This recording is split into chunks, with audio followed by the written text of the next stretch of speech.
TNPSC group 1 2022 கொஸ்டினில் 2 question பார்க்க போகிறோம்.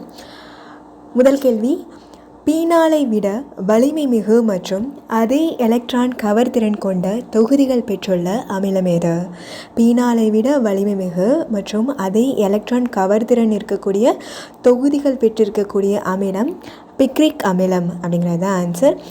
விளக்கம் என்னென்னா, இந்த பீனால் தான் அடர் HNO3 அடர் ப்ளஸ் அடர் H2SO4ஓட இணைந்து நைட்ரோ ஏற்றம் அடைந்த பிக்ரிக் ஆசிட்டை தருது. இந்த ட்ரை நைட்ரோஃபினால்னு சொல்லக்கூடிய பிக்ரிக் ஆசிட் பீனாலை விட அதிக அமிலத்தன்மை கொண்டதாக இருக்குது. அதனால தான் வலிமை மிகுந்தது.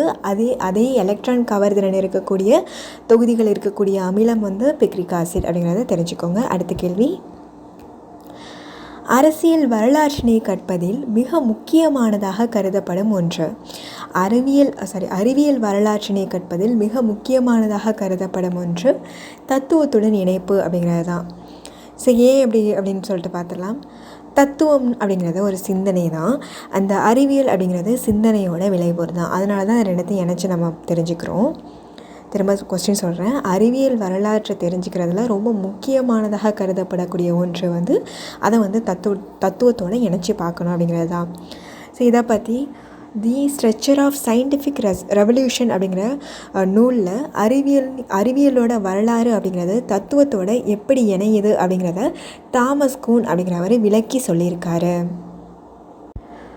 பீனாலை விட அதிக வலிமை மிகு அதே எலக்ட்ரான் கவர்திறன் இருக்கக்கூடிய தொகுதிகள் பெற்றிருக்கக்கூடிய அமிலம் பிக்ரிக் ஆசிட் அறிவியல் வரலாற்றினை கற்பதில் மிக முக்கியமானதாக கருதப்படும் ஒன்று அப்படிங்கிறது தத்துவத்தோட இணைப்பு.